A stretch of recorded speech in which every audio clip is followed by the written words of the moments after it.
I'm Amy. Standing outside the police car, I watched as Aunt Vera was led away, still protesting her innocence. The look of shock and horror on her face when she realized she'd been outsmarted was almost satisfying, but all I felt was a deep sense of loss. This wasn't a moment of triumph.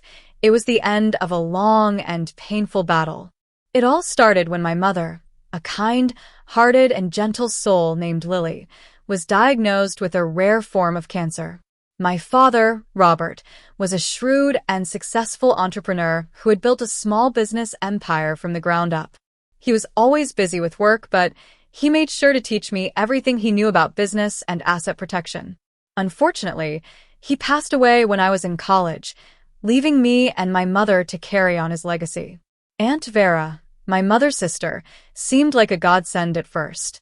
She moved in right after my mother's diagnosis, claiming to be there to help with medical decisions and household chores. I was away at college, majoring in finance, so I trusted her to take care of my mother. But something about her sudden devotion fell off. During a winter break, I came home to find Aunt Vera going through my mother's financial records. At that moment, I knew something was seriously wrong. After some discreet investigation, I found out that she had been setting up shell companies and transferring assets for months. She was clearly planning to steal my mother's and my inheritance. That night, I made two important phone calls. The first was to Mr.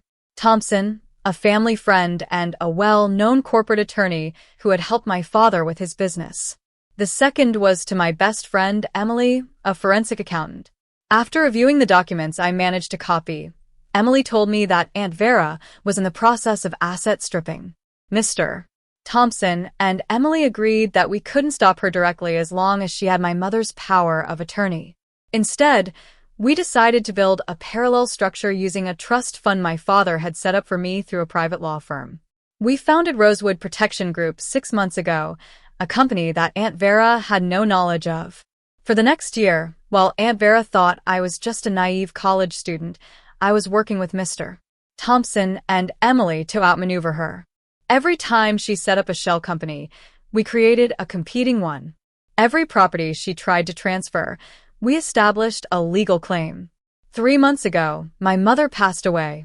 Just as I expected, Aunt Vera wasted no time in showing her true colors. One sunny afternoon, she dumped my belongings on the driveway and told me that the house was being sold and that she would manage the money. She said my mother had made her the executor because she thought I was irresponsible. I pretended to accept it calmly, which clearly confused her. As soon as she closed the door, I sent a text to Mr. Thompson. "It's done." She took the bait. He replied immediately, asking me to bring all the evidence to his office in half an hour. At Mr. Thompson's office, I met Emily, an SEC agent named Mark, and a district attorney named Laura. I showed them the recording of my conversation with Aunt Vera, where she explicitly stated her intention to sell the house and manage the money. Laura said it was the final piece of evidence we needed to prove financial abuse. Emily then showed me a detailed map of all of Aunt Vera's transactions. She had been very thorough, but she had forgotten one crucial thing. My father had taught me everything about corporate structure and asset protection. Rosewood Protection Group was the key to our counter-attack. We found that all of Aunt Vera's shell companies were actually subsidiaries of Rosewood Protection Group. Everything she thought she was stealing was being transferred back to me. Moreover, we discovered that she had forged my mother's signature on a rental property transfer. The next morning, I went to the police station to give a formal statement. At 10 a.m., the police raided my childhood home. When Aunt Vera opened the door, wearing her real estate agent suit, she had no idea what was coming. The investigation moved quickly.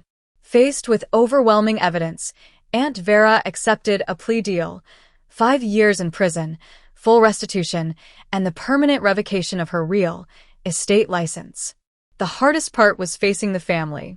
My mother's other siblings were shocked and ashamed when they learned what Aunt Vera had done. They had trusted her blindly, believing her lies about protecting the family assets. Rosewood Protection Group grew beyond our initial expectations. The business structures we created to protect my inheritance attracted the attention of other families facing similar situations. Mr. Thompson suggested expanding it into a consulting firm, and within a year, it became a specialized company helping families safeguard their assets from predatory relatives. I kept the house and restored my mother's garden, just like she used to have it. 1 year after Aunt Vera's arrest, I received a letter from her. She said she was mostly angry at herself for underestimating me and that she finally understood the strength and strategy that my parents had seen in me. But her words meant nothing to me. The aunt I once knew died the moment she betrayed my mother.